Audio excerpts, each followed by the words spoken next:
Bienvenue sur Azimut, le podcast de l'orientation proposé par les spécialistes des études supérieures.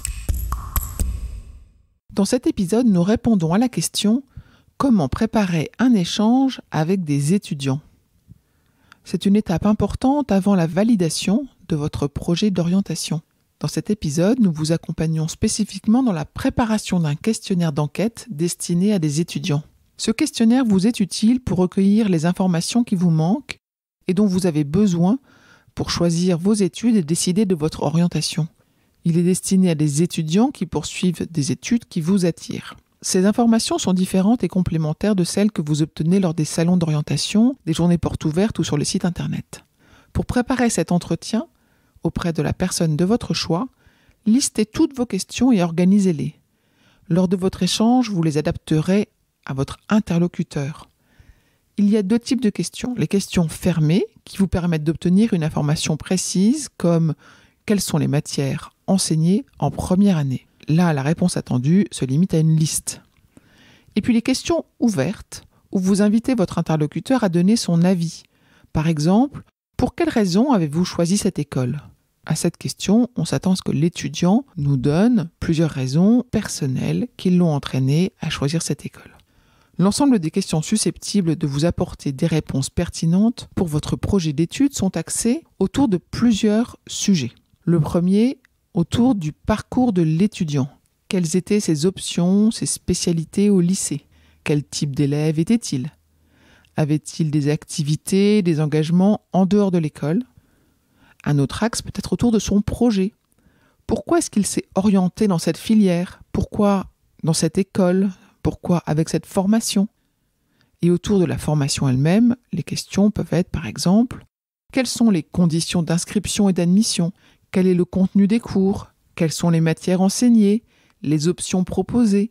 Les stages demandés ? Les partenariats avec les écoles ou les universités à l'étranger ? Comment s'organisent les cours en travaux dirigés, en amphi ou en classe ? Est-ce qu'il y a des possibilités d'alternance ? Est-ce que le diplôme délivré à l'issue de la formation est reconnu au niveau national, international ?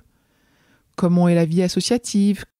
Est-ce que le réseau des anciens est très actif ? Quelles poursuites d'études sont envisageables ? Quels sont les débouchés ? Quels sont le coût total des études ? Et par exemple, d'autres questions autour de l'hébergement. Vous pouvez également avoir des questions en ce qui concerne l'organisation et le rythme de sa vie d'étudiant. Cette liste n'est bien sûr pas exhaustive. C'est à vous de la compléter et de la personnaliser en fonction de vos envies et de votre curiosité. Attention, ne préparez pas une liste de 50 questions si l'étudiant va vous consacrer 10 minutes. Il faut le laisser parler, il faut l'écouter avant de absolument souhaiter lui poser toutes vos questions. En résumé, cette rencontre avec les étudiants est une étape importante avant la validation de votre projet. Elle requiert votre implication et pour obtenir des réponses précises auprès des personnes ciblées, préparez toutes vos questions et adaptez-les à votre interlocuteur. Allez, lancez-vous. Je vous retiens quelques instants de plus pour vous remercier de votre écoute fidèle.